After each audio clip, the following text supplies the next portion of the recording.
There was a man by the name of Saul who was a Pharisee, and during the early church felt it was his mission to hunt Christians. He was responsible for hunting, gathering them up, arresting them. And many Christians spent much of their life in prison or were even sadly killed because of this person named Saul. And Saul, during his hunting of them, experienced something that changed his life forever.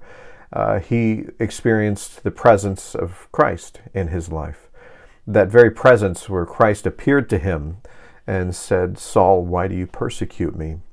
changed his life forever. He suddenly seemed to grasp that the message of Christ was not something that he needed to persecute, but it was something that he actually needed to share. He changed his name to Paul, and he's known today as Paul the Apostle. He's known for spreading the gospel, the Christian message, to non-Jewish people. The message of Jesus started out as a Jewish religion. It was a fulfillment of the Jewish faith. It was Paul that actually opened the doors to share that with pagans, Gentiles, other people. And many people credit the fact that we have so many churches is because of Paul. But what we don't realize is sometimes we see this story, and sometimes we see dramatizations of this story, where Paul is the bad guy. He meets Jesus.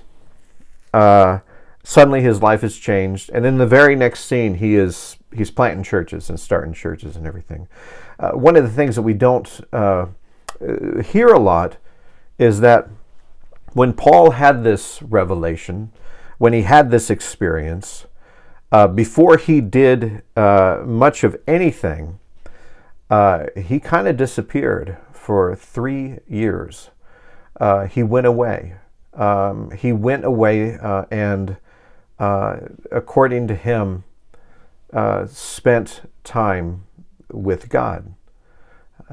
Learning, teaching, listening to this message of Christ, pausing before he jumped into action, from going from bad guy to good guy. There was a pause there of setting himself straight, of centering himself in a spiritual way before he ever went out and met with anybody. The first person that he met with was actually Cephas, Caiaphas, whatever you want to pronounce it. It's Peter. St. Peter.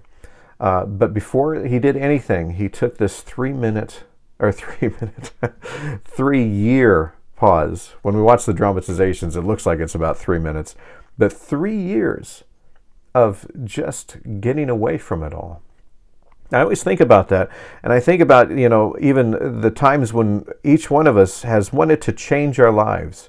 In my young days, I was not a really good Christian. I was not a good person, in matter of fact. I did a lot of things that I am not proud of. And before I had my spiritual awakening, there was a pause. There was much self-reflection. There was much of spending time with Christ in my life before I knew what to do. Before I made a decision of becoming a pastor, there was a lot of time spent discerning, learning, a time spent in humility, and just kind of trying to sort it out. For us, whenever we need to take change in our life, a pause like that, whether it's 3 years, whether it's shorter than that, whether it's longer than that, is so important. When they teach people that are recovering from certain addictions, that one of the best things to do first is to remove yourself from the situation. If you hang out with a bunch of folks that are just nothing but enablers and helping you booze it up and take drugs and whatever your addiction happens to be, if you're hanging around with people that feed that addiction, the first thing that someone's going to tell you is to remove yourself from that situation and spend some time learning how to do things a little bit differently.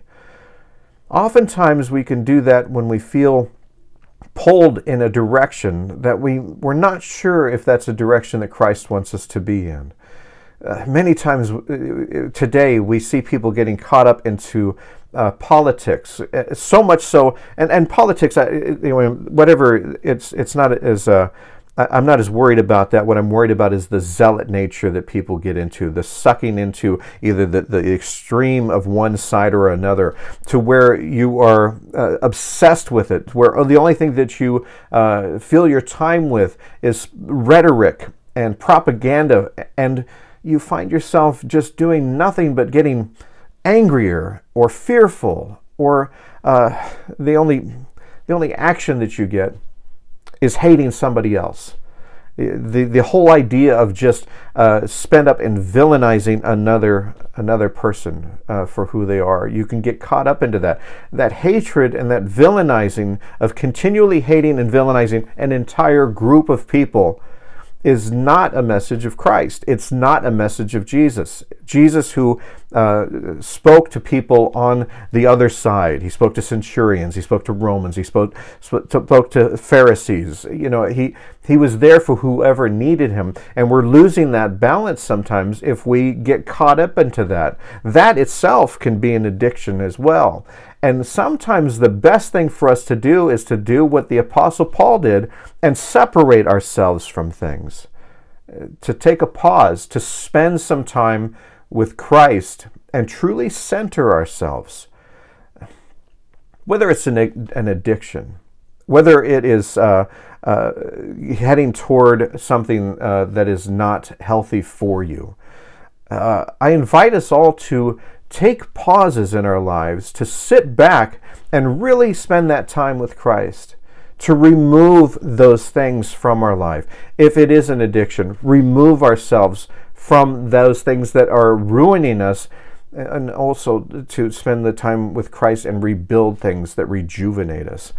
If it's a political fervor of extreme in this and hating other people and all of this kind of stuff, I invite you to shut the things off, to turn off the noise, whether it's 24-hour news stations, whether it's continually watching feeds on social media, to pause, to sit with Christ, to take an allotted time. And I'm not talking about 3 minutes. I'm talking about a time enough to center yourself, to be with Christ.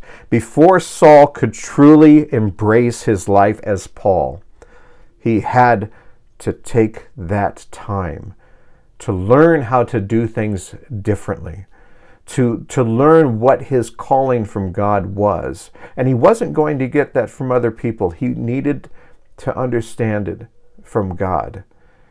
Spend the time in prayer. Spend the time learning who you are and who Christ wants you to be. Spend the time with Jesus. And spend the time away from the things that cause you to be hateful, to be hurtful, harmful to both them and to yourself. Spend the time with Christ. Recenter yourself and find out just how important you are in this world. Love God, love yourself, love your neighbor.